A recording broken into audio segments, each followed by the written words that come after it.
इय्याका नअबुदु व इय्याका नस्तईन। एबटाबाद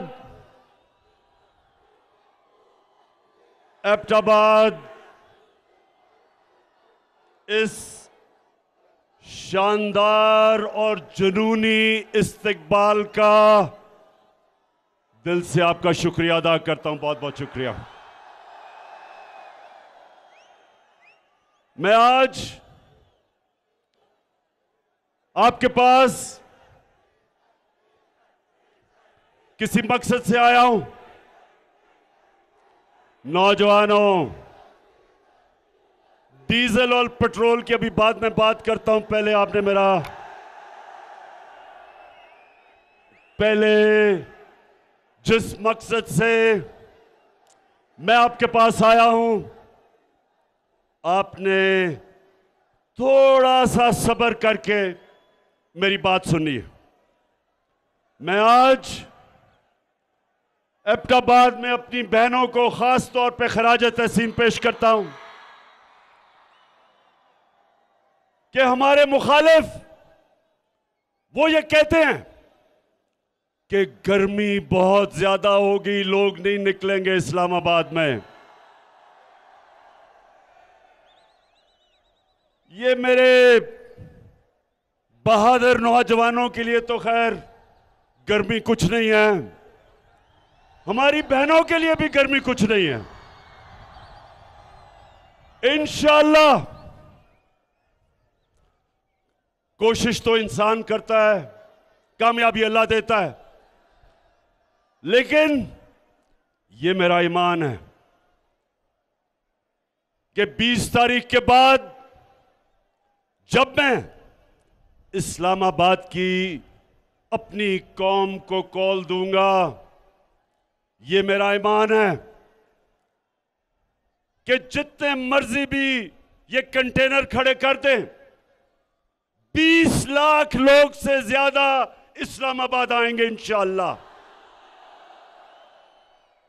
एबटाबाद जरा फिर से, क्योंकि ये सारे डर डर के इस जलसे को देख रहे होंगे,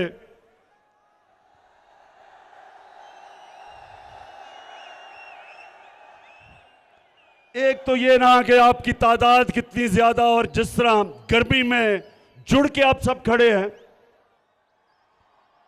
लेकिन दूसरा जो इनको खौफ है वो आपके जुनून का खौफ है। इस्लामाबाद में एक इंसानों का जुनून आने वाला है और एक आवाज होगी इस्लामाबाद में कि हमें हकीकी आजादी चाहिए, हमें इंपोर्टेड हुकूमत नामंजूर। इंपोर्टेड हुकूमत, ये एबटाबाद, ये आपका जुनून वो नहीं होना है जो होना चाहिए। इंपोर्टेड हुकूमत किसी सूरत ये कौम इन डाकुओं की जो अमेरिका से साजिश करके हमारे पे बैठे हैं, कभी पाकिस्तान कौम इनको कभी भी तस्लीम नहीं करेगी।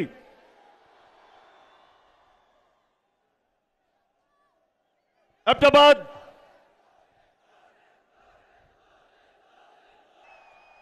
जहां तक मेरी गिनती है, पख्तूनख्वा में से तो सिर्फ एक लोटा निकला है, और जहां तक मुझे बताया गया, अभी तक वो लोटा पेशावर आने की उसने जुर्रत नहीं की। इंशाअल्लाह जिधर भी ये लोटे जाएंगे पाकिस्तान में, जिधर भी जाएंगे, इनको 2 नारे लगेंगे। 2 नारे क्या हैं?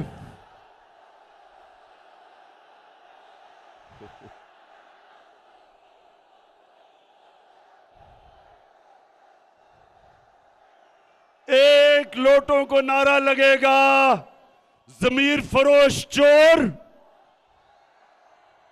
और दूसरा नारा लगेगा गद्दार। जिधर भी ये जाएंगे इनको पता नहीं कि ये 2022 का पाकिस्तान, इसमें हमारे नौजवानों में शऊर है, कौम बेदार है। बड़े तो छोड़ो, स्कूल के बच्चों को भी पता है कि लोटा क्या होता है। इन्होंने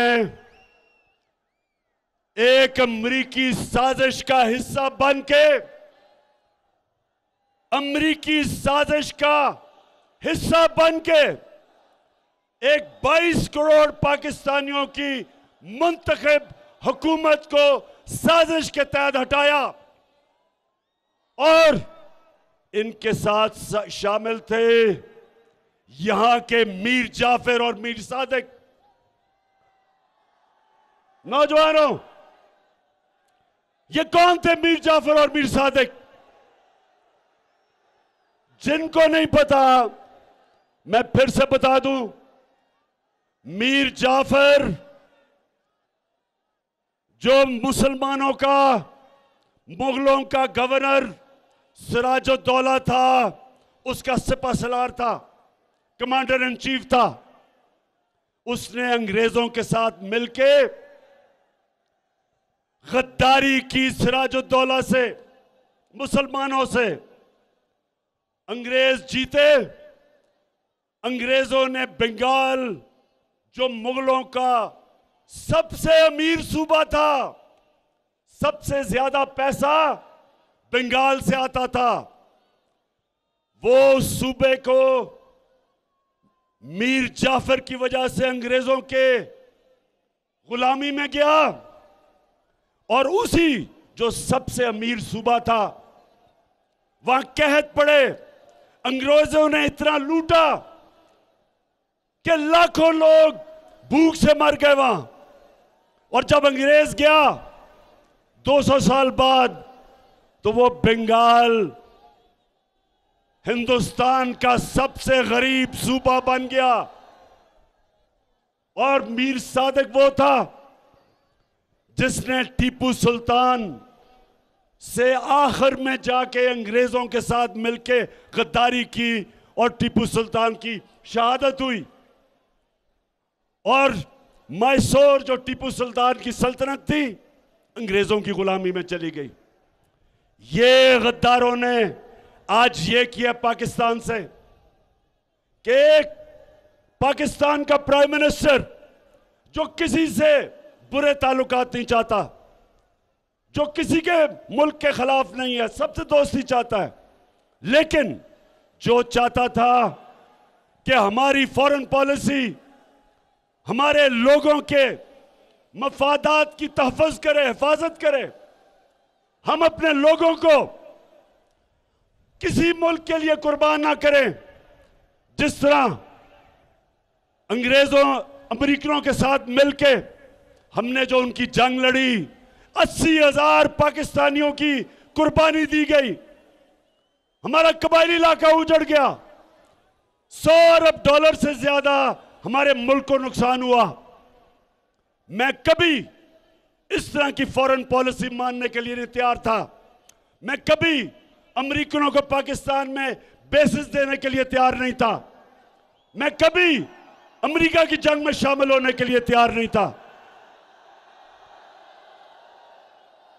मैं रूस से, अगर मैं रूस गया तो मैं चाहता था, और हमारी बात चल रही थी रूस से, कि 30% कम कीमत पे रूस हमें तेल दे, ताकि मैं अपने लोगों के लिए पेट्रोल और फजलुर रहमान को सस्ता करूं।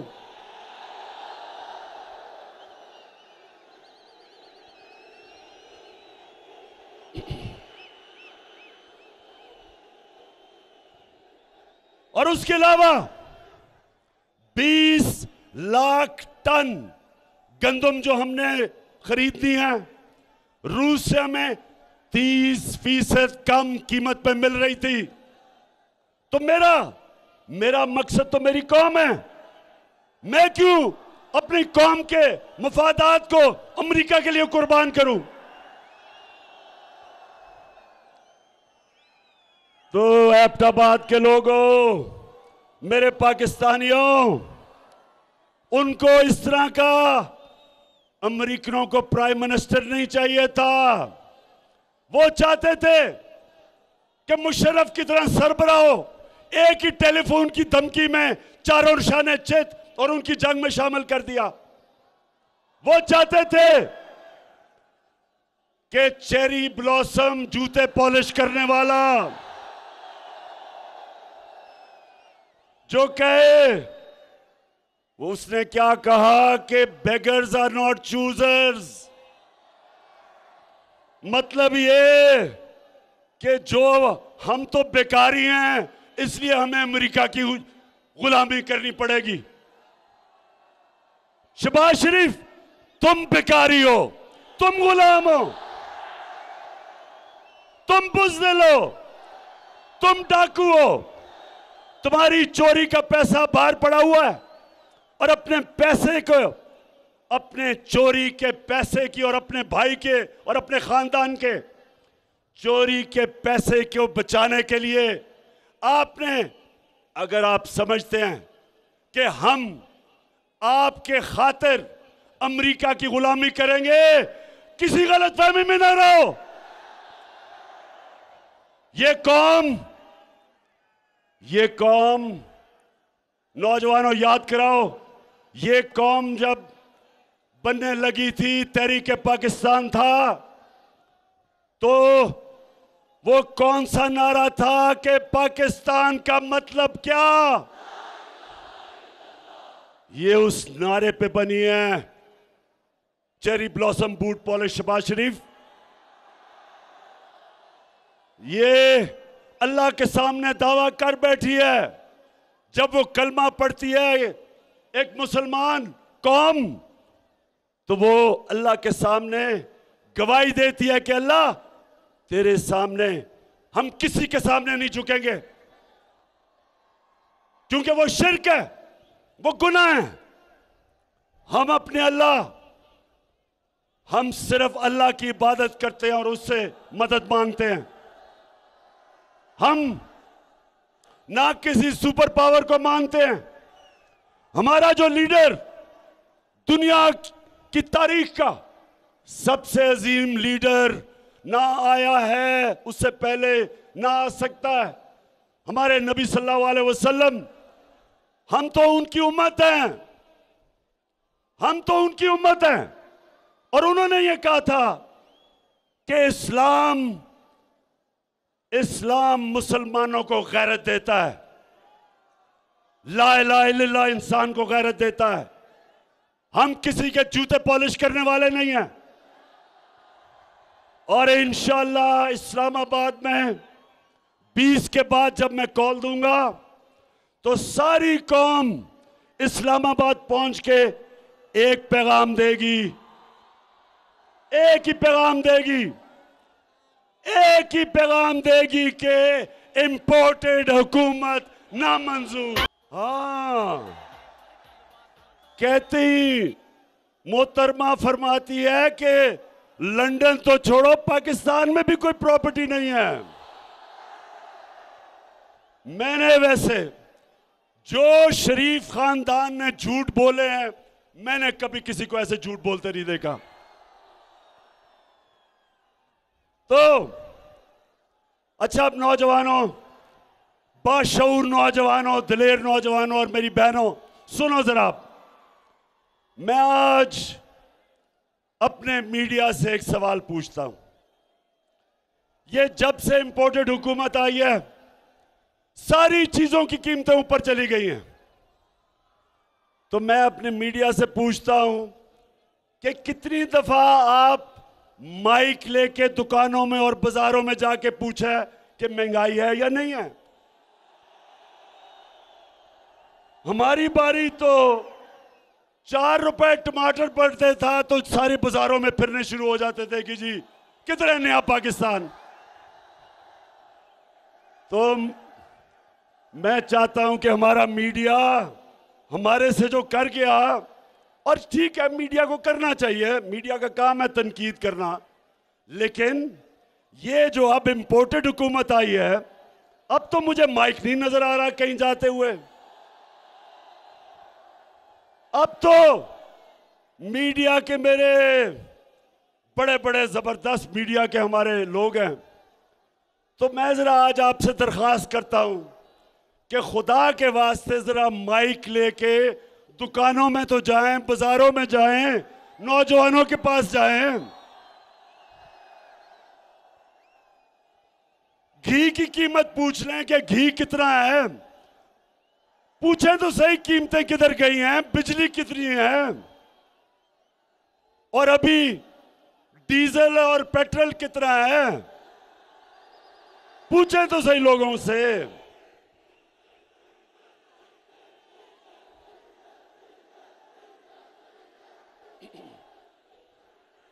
नौजवानों सुने जरा, जब ये जरा सुने, ईरान में मैं जरा आपकी तरबियत भी करता जाऊं, तारीख का भी बताता जाऊं, ताकि आप में और शऊर आए।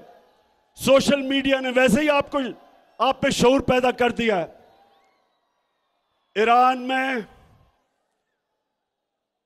1954 के करीब, सुने जरा, एक उनका बड़ा तकड़ा इलेक्टेड प्राइम मिनिस्टर आया, उसका नाम मुसद्दक था। मुसद्दक इलेक्ट होके आया ईरान में। उसे पता चला कि ईरान का जो तेल है, वो सारा तेल जो ईरान से निकलता है, उसका सारा पैसा अमेरिकन और बरतानियों की तेल की कंपनीज वो सारी पैसा बना रही हैं, और ईरान के लोगों को मिल कुछ नहीं रहा। क्योंकि वो अवामी प्राइम मिनिस्टर था, उसने फैसला किया कि ये जो तेल ईरान से निकाल रही हैं, उनको वो नेशनलाइज करेगा, ताकि पैसा नफा ईरान के लोगों को मिले, बजाय बरतानिया और अमेरिकन कंपनीज। अमेरिका की CIA ने, और ये सब अब ये सारी चीजें अवेलेबल हैं, ये आप, क्योंकि ये रिकॉर्ड्स डी क्लासिफाई हो गए, आप सबको मिल सकते हैं। हुआ क्या, अमेरिका ने फैसला किया कि इसको कराना चाहिए, रजीम चेंज करनी चाहिए। उन्होंने सबसे पहले चीज क्या की, उन्होंने मीडिया के ऊपर पैसा खिलाया, मीडिया को पैसा दिया कि टमाटर महंगे हो गए, प्याज महंगे हो गए। उसके खिलाफ, मुसद्दक के खिलाफ, पब्लिक को उसके खिलाफ करने के लिए मीडिया को उठाया। फिर उसके अंदर, उसकी पार्टी के अंदर जो सियासतदान थे, उनको लोटा बनाने की कोशिश की, पैसा चलाया। और फिर उन्होंने जो ऑपोजिशन पार्टीज थी, उन ऑपोजिशन पार्टीज को कहा कि इनके खिलाफ मुजाहरे करो। आपने देखा ही होगा, कभी डीजल कह रहे लॉन्ग मार्च करूंगा, और कभी ना बिलावल कह रहा मैं लॉन्ग मार्च करूंगा। कभी सारी 11 की 11 पार्टीज मीनारे पाकिस्तान में निकली इमरान खान को कराने के लिए। ये ईरान में भी यही हुआ, और आखिर में फिर साजिश के बाद मुदाखलत हुई और प्राइम मिनिस्टर मुसद्दक को हटाया गया। यही पाकिस्तान में जो मीडिया के ऊपर पैसा चला है, किन किन के ऊपर पैसा चला है, आपको सबको पता चल जाना चाहिए कि वो आज टमाटर और प्याज की बातें नहीं कर रहे। वो आज बिजली की कीमत जो बढ़ी है, बातें नहीं कर रहे। वो आज ये नहीं बता रहे कि ये जनाब एक आदमी जिसको इन्होंने प्राइम मिनिस्टर बनाया है और जिसके बेटे को चीफ मिनिस्टर बनाया है, ये कोई बात नहीं कर रहा कि इनके ऊपर फैमिली पे 40 अरब रुपए के करप्शन के केस हैं। 16 अरब एफआईए के अंदर इनके नौकरों के नाम पे पैसे पकड़े हैं, जिसमें आपने सुना होगा मकसूद चपड़ासी का, जिसको बाहर भिजवा दिया है। 375 करोड़ रुपए एक चपड़ासी के अकाउंट से निकले हैं। ये एफआईए का केस है। और आते साथ ही चेरी ब्लॉसम बूट पॉलिश ने एफआईए का वो सारे लोग जिन्होंने तफ्तीश की थी उनको निकाला इसने, उनसे इंतकाम कि कैसे तुम्हारी जरूरत है कि मेरे खिलाफ तुमने तफ्तीश की। कहीं नौजवानों, दुनिया में कहीं ये नहीं होता। मैं अपनी अदलिया से पूछता हूं कि मैं बड़े अदब से पूछता हूं कि इतवार को तो आपने सो मोटो एक्शन ले लिया, आपने रात के 12 बजे अदालतें खोल ली, लेकिन ये जो आपके सामने हो रहा है किसी जमहूरियत में यह हो सकता है कि एफआईए में 16 अरब रुपए के केसेस, डाका 1600 करोड़ रुपए का ये बाप और शहबाज शरीफ और उसके बेटों पे, और आप इसमें कुछ नहीं कर रहे। मुल्क का 1600 करोड़ रुपया चोरी हो और ऊपर वो बिठा दें, बिल्ले को बिठा दें दूध की हिफाजत करने के लिए। कौन सी जमहूरियत में यह होता है? और मैं आज नौजवानों ये सुन लें, मेरे नबी सल्लल्लाहु अलैहि वसल्लम ने आज से 1500 साल पहले तकरीबन कहा कि कौम तबाह कब होती है? जब छोटे चोरों को आप जेलों में डालते हैं और बड़े डाकुओं को आपका इंसाफ का निजाम नहीं पकड़ सकता, वो कौम तबाह हो जाती है। अब देखें, अब जरा नौजवानों जरा सुने, हमारे नबी सल्लल्लाहु अलैहि वसल्लम जिन्होंने मदीना की रियासत बना के एक ऐसी मिसाली रियासत बनाई कि कई सौ सदियों तक, कई सौ साल तक मुसलमान दुनिया की इमामत की उन्होंने, तो उन्होंने जब ये कहा कि छोटे चोरों को जब जेल में डालते हो और बड़े डाकुओं को आपका निजाम नहीं पकड़ सकता, कौम तबाह हो जाती है। छोटे चोर साइकिल चोरी करेगा, भैंस चोरी करेगा, मोटरसाइकिल चोरी करेगा, हां मुल्क में तो मुश्किल पड़ेगी, लेकिन कौम नहीं तबाह होगी। कौम तब तबाह होगी जब अरबों रुपया मुल्क से चोरी करके, और जब आप अरबों रुपया चोरी करते हैं, आप बिस्तर के नीचे नहीं रख सकते, आप बैंक में नहीं डाल सकते, आपको मुल्क से बाहर भेजना पड़ता है। और जब आप मुल्क से पैसा बाहर भेजते हैं, डॉलर लेते हैं, जब डॉलर खरीद के मुल्क से पैसा बाहर भेजते हैं, डॉलर की कमी होती है। जब डॉलर कम होता है तो रुपया गिर जाता है, डॉलर ऊपर चला जाता है, रुपया नीचे। जब रुपया गिरता है, और जैसे ये आए हैं रुपया गिरना शुरू हो गया। जब रुपया गिरता है नौजवानों, तो महंगाई होती है, सब चीज महंगी हो जाती है, गुर्बत होती है, मुल्क तबाही की तरफ चला जाता है। आज एक एक दुनिया में मुल्क जो गरीब है, उन सारे मुल्कों पे एक चीज है, उनके पैसे वाले लोग पैसा चोरी करके मुल्क से बाहर लेके जाते हैं और उनका इंसाफ का निजाम उनको नहीं पकड़ सकता।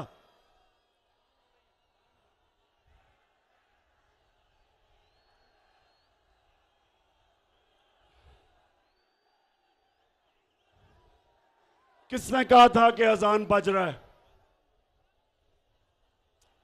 अजान के 2 मिनट सांस ले लो।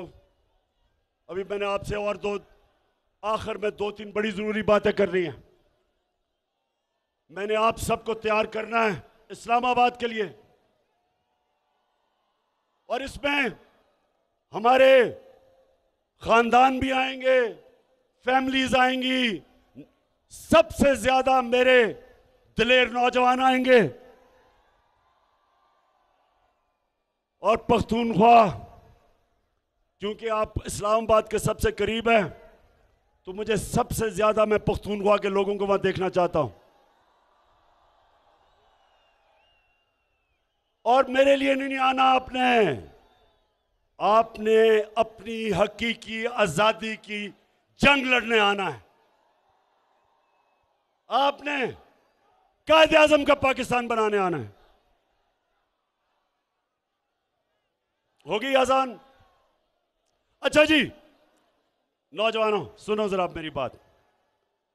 अब मैं अपनी बात की खत्म करने की तरफ जा रहा हूं। देखें, हमारा मुल्क बना था, एक बड़ा ख्वाब था कि हमने, जो इल्लामा इकबाल ने कहा कि हमने किसको मिसाल बनाना था, इस्लामी रियासत जो मदीना की रियासत के तर्ज पे, उन असूलों पे खड़ा होना था। इसलिए अगर हम ये इंपोर्टेड हुकूमत, ये करप्ट लोग, ये डाकू, ये जिस तरह वो इंटीरियर मिनिस्टर कातिल, अगर हमने इनको तस्लीम कर लिया, ये हम पाकिस्तान की ख्वाब से सबसे बड़ा धोखा करेंगे। इसलिए आप जब इस्लामाबाद आएंगे तो हमने फैसला करेंगे, हम सारी कौम को बताएंगे कि हमें आजादी चाहिए, गुलामी नामंजूर। हमें राय हक चाहिए।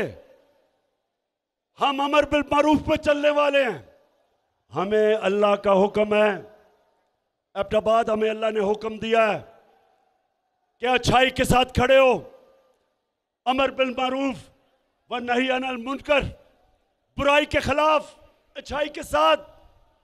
जो मैं बार बार कहता हूं, न्यूट्रल न्यूट्रल बनने की अल्लाह ने हमें इजाजत नहीं दी। हम अच्छाई का साथ दें, राय हक पे चले, इंसाफ के लिए खड़े हों, लेकिन अल्लाह ने हमें ये इजाजत नहीं दी कि मैं कहूं ना मैं तीतर हूं ना मैं बटेर हूं, मैं तो न्यूट्रल हूं। मैं बार बार कहता हूं, न्यूट्रल सिर्फ जानवर होते हैं। इंसान को तो अल्लाह को जवाब देना होता है। उसने तो दुनिया में भेजा है और उसने आपको कहा है कि आखिरत में मैं तुम्हारे से जवाब लूंगा। क्या तुम राय हक पे चले? क्या तुम इंसाफ के साथ खड़े हुए?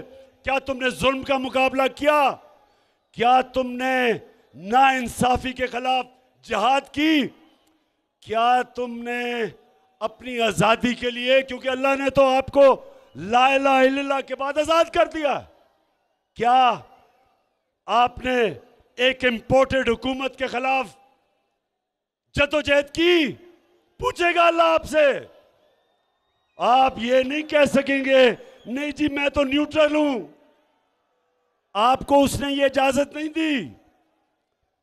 जानवरों को आप देखते हैं प्रोग्राम्स में, बड़ा शेर आके किसी हिरन या किसी जानवर को पकड़ लेता है, कोई उसको बचाने नहीं आता क्योंकि वो न्यूट्रल है सारे। इंसान को उसने इजाजत नहीं दी। इंसान को उसने कहा है आप जालिम के खिलाफ खड़े हो, मजलूम के साथ खड़े हो, आप सच के साथ खड़े हो, झूठ के खिलाफ खड़े हो, आप अच्छाई के साथ खड़े हो और बुराई के खिलाफ जहाद करें। आप कभी भी जब आप तस्लीम करेंगे कि 60% कैबिनेट जमानत पे है, प्राइम मिनिस्टर जमानत पे है, चीफ मिनिस्टर पंजाब जमानत पे है, बाप बेटे के अलावा नून लीग को कोई मिलता नहीं है, उधर आसिफ जरदारी जमानत में है, उसकी राना सनाउल्लाह जमानत पे है। तो ये जब जिस मुल्क के ऊपर चोर डाकू कातिल ऊपर बैठ जाएं, नौजवानों, उस मुल्क का कोई मुस्तकबिल नहीं है। और हम सब पे फर्ज हो जाता है कि हम इस जुल्म और नाइंसाफी के खिलाफ खड़े हों। तो मेरी सारी आपको आज पैगाम एक ही है, तैयारी करें। 20 तारीख के बाद जब भी मैं आपको कॉल दूं, हाथ खड़ा करके बताएं कि आप तैयार होंगे उसके लिए। जो वहां नहीं पहुंच सकते वो एबटाबाद में निकलें, लेकिन निकलें सब। आप सब निकल के बताएं, अमेरिका को भी पैगाम जाए कि ये गुलाम कौम नहीं, ये आजाद कौम है। और हम चेरी ब्लॉसम को बिल्कुल तस्लीम नहीं करेंगे। और ये जो इसने आके कहा कि मैं अपने कपड़े भी उतार दूंगा आटा सस्ता करने के लिए, खुदा के वास्ते शहबाज शरीफ ये ड्रामे खत्म करो। तुम्हें लोग पहचान गए हैं। वो ऊंची बड़ी बड़ी हैट पहन के कभी किधर पड़ रहा है, ये ड्रामे कर रहा है कि मैं अपनी कपड़े उतार दूंगा। शहबाज शरीफ खुदा के वास्ते कपड़े ना उतारना, हम खौफ से मर जाएंगे। सिर्फ एक काम कर दो, वो जो तुमने और तुम्हारे भाई ने और तुम्हारे दामाद ने और तुम्हारे बेटों ने और नवाज शरीफ के बेटों ने और इसहाक डार और उसके बेटों ने जो तुमने पैसा चोरी करके बाहर लेके गए हो, बस वो आधा ही पैसा ले आओ, हम गंदम की कीमत खुद ही नीचे कर देंगे। ड्रामों का टाइम चला गया शहबाज। ये सोशल मीडिया का जमाना है। हर रोज या तुम्हारा झूठ पकड़ा जाता है, या वो मरियम का झूठ पकड़ा जाता है। जलसा किया अभी पिछले दिनों में किधर, पिंडी गेप में 4 बजे जलसा था, कोई लोग ही ना निकले, लोग ही ना निकले। फिर बड़ी दूर दूर से लोगों को लाके अंधेरे में जलसा करके और झूठ का पुलंदा कि मेरी पाकिस्तान तो, इंग्लैंड तो छोड़े, पाकिस्तान में भी कोई प्रॉपर्टी नहीं है। अच्छा, अब आखिर में एबटाबाद बाप का मैं शुक्रिया अदा करना चाहता हूं। जिस तरह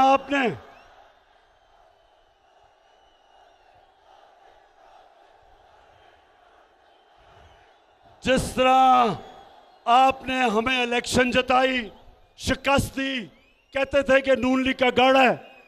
नून लीग, ये आज मेरी बात सुन लो, इलेक्शन से ना भागो। जब भी इलेक्शन होगा, तुम समझते हो कि तुम अब सेंट्रल पंजाब में रह गए हो, तुम्हें सेंट्रल पंजाब में भी अब छुपने की जगह नहीं मिलेगी,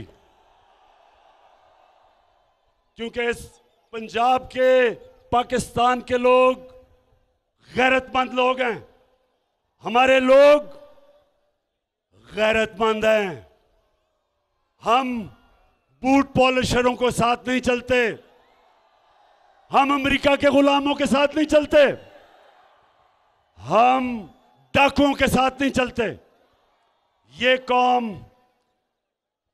कौम अब तैयार है। 75 साल के बाद मेरी कौम तैयार है उस पाकिस्तान की तरफ जाने के लिए जो हमें कायदे आज़म, जिस पाकिस्तान के लिए उन्होंने अपनी जान कुर्बान की, उस पाकिस्तान के लिए हम तैयार हैं। और इंशाअल्लाह जब हम इस्लामाबाद पहुंचेंगे, जब इस्लामाबाद में 20 लाख लोग पहुंचेंगे, तो वो पाकिस्तान हम सबको नजर आना शुरू हो जाएगा। पाकिस्तान जिंदाबाद।